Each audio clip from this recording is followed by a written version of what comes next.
కొంతమంది ఎమ్మెల్యేల తీరుపై సీరియస్ అయ్యారు CM Revanth Reddy. Party line దాటి ఎవరూ మాట్లాడొద్దని వార్నింగ్ ఇచ్చారు. మంత్రి పదవులపై హైకమాండ్ నిర్ణయమే ఫైనల్ అని చెప్పారు. సంక్షేమ పథకాలను ప్రజల్లోకి బలంగా తీసుకువెళ్లేందుకు ఎమ్మెల్యేలు నియోజకవర్గాల్లో పర్యటించాలన్నారు. అటు ప్రధాని మోదీకి రాష్ట్రానికి చెందిన కేంద్ర మంత్రులు సరైన సమాచారం ఇవ్వట్లేదన్నారు మినిస్టర్లు. సీఎల్పీ భేటీలో ప్రజాప్రతినిధులకు దిశానిర్దేశం చేశారు సీఎం రేవంత్.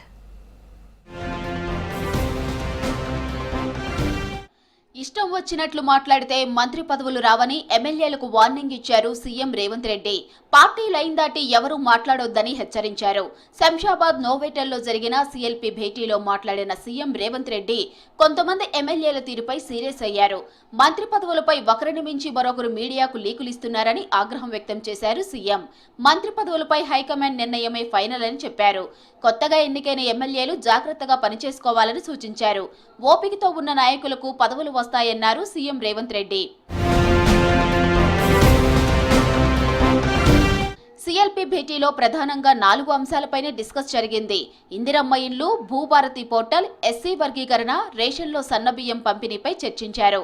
ప్రభుత్వ సంక్షేమ పథకాలను ప్రజల్లోకి తీసుకెళ్లాలని దిశానిర్దేశం చేశారు సీఎం రేవంత్. ఎమ్మెల్యేలు ప్రతి గ్రామంలో పర్యటించేలా కార్యాచరణ చేపట్టాలన్నారు. రేపటి నుంచి జూన్ 2 వరకు ఎమ్మెల్యేల విలేజ్ టూర్ ఉండాలన్నారు. తాను కూడా వచ్చే నెల 1వ తేదీ నుంచి జూన్ 2 వరకు ప్రజలతో మమేకమవుతానని చెప్పారు. తెలంగాణ సంక్షేమ పథకాలతో కేంద్రం ఇబ్బంది పడుతుందని చెప్పారు. తెలంగాణ మెడలపై దేశంలో చర్చ జరుగుతోందన్నారు సీఎం రేవంత్. కాంగ్రెస్ ను ఇబ్బంది పెట్టాలనే బీజేపీ, బీఆర్ఎస్ ఒక్కటే పనిచేస్తున్నాయని ఆరోపించారు. సన్నబియ్యం స్కీమ్ మన పేటెంట్, మన బ్రాండ్ అని తెలిపారు. బీజేపీ పాలిత రాష్ట్రాల్లో సన్నబియ్యం ఎందుకు ఇవ్వట్లేదో చెప్పాలని డిమాండ్ చేశారు సీఎం రేవంత్. ప్రధాని మోడీ కూడా సోషల్ మీడియా మాయలో పడ్డారన్నారు మంత్రి శ్రీధర్ బాబు. కంచెగచ్చిబౌలిలో భూములు ప్రభుత్వానివేనని సుప్రీంకోర్టు తీర్పు చెప్పినా ప్రధానికి రాష్ట్రంలోని కేంద్ర మంత్రులు సరైన సమాచారం ఇవ్వలేదన్నారు. 2022లో హెచ్సీయూలోని ప్రభుత్వ భూముల్లో మోదీ ప్రారంభించిన బిల్డింగులకు మున్సిపల్ శాఖ పర్మిషన్లు ఇవ్వలేదని గుర్తు చేశారు మంత్రి. ఈ 400 ఎకరాలు స్పష్టంగా సుప్రీంకోర్టు తీర్పిచ్చింది. ఆ తీర్పుకు అనుగుణంగానే ఇది ప్రభుత్వ భూమి. ప్రభుత్వ భూమి కూడా ఈరోజు కంచె అంటే గ్రేజింగ్ గ్రౌండ్, పశువులకు సంబంధించి గ్రేజింగ్ చేయడానికి ఉపయోగపడే ల్యాండ్ అని రికార్డు ఈరోజు కాదు, అనేనాటి నుంచి వస్తున్న రికార్డులో, రెవెన్యూ రికార్డులో ఉన్న పేర్కొన్నది. ఫారెస్ట్ ఎక్కడి నుంచి వచ్చింది? కట్టడాలు లేకపోవటం, హ్యాబిటేషన్ లేకపోవటం వల్ల కొన్ని చెట్లు వచ్చుంటాయి. దాని ఫారెస్ట్ ల్యాండ్గా పేర్కొనడం చాలా, అది కూడా ప్రధానమంత్రి గారు పేర్కొనడం చాలా దురదృష్టకరం. ప్రభుత్వం అమలు చేస్తున్న సంక్షేమ పథకాలను ప్రజల్లోకి తీసుకెళ్లాలని సీఎల్పీ భేటీలో నిర్ణయం తీసుకున్నట్లు చెప్పారు మంత్రి కొండా సురేఖ. ఎమ్మెల్యేలు నియోజకవర్గంలో తిరిగి స్థానికులకు అర్థమయ్యేలా చూడాలని చర్చ జరిగిందన్నారు. ప్రభుత్వంపై ప్రతిపక్షాలు చేస్తున్న తప్పుడు ప్రచారానికి మరింత బలంగా తిప్పికొట్టాలని దిశానిర్దేశం చేశారన్నారు. ఎమ్మెల్యేలు అందరూ కూడా, ఈవెన్ మంత్రులు, ఇన్ఛార్జ్ మంత్రులు కూడా వాళ్ళ నియోజకవర్గాల్లో వెళ్ళి, వాళ్ళ జిల్లాల్లో వెళ్ళి, మరి నాయకుల సహకారంతో ఇంటింటికి కూడా ఈ కార్యక్రమాలను తీసుకెళ్ళాలి. ఏ ఇంటికి ఏమేమి వచ్చింది అనేది వాళ్ళకి తెలిసే విధంగా చెప్పాలి అని చెప్పారు.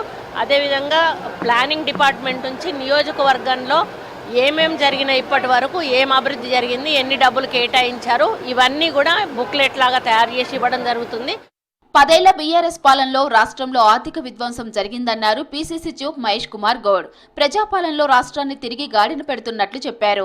రాష్ట్రంలో ఇస్తున్న సన్నబియ్యం మాదిరిగా దేశంలో ఏ రాష్ట్రం ఇవ్వటం లేదన్నారు. 10 ఏళ్లుగా బీఆర్ఎస్ పార్టీ ఈ రాష్ట్రాన్ని ఆర్థికంగా అన్ని రకాలుగా విధ్వంసం చేసింది. దాన్ని గాడిలో పెడుతూ 15 మాసాల పాలనలో 60,000 ఉద్యోగాలు ఇవ్వడమే కాకుండా ఇలాంటి బాధ్యతమైనటువంటి సంక్షేమ కార్యక్రమాలు తీసుకున్న ఘనత కాంగ్రెస్ పార్టీది. ఇలా సన్నబియ్యం కానీ, ఉచిత మహిళా బస్సు కానీ, రైతు రుణమాఫీ కానీ, అన్నిటి పట్ల కూడా ప్రజలు సంతోషంగా ఉన్నారు. ఇంకా ప్రజలతో మమేకం ఇవన్నీ వివరించాల్సిందిగా సభ్యులు కోరడం జరిగింది.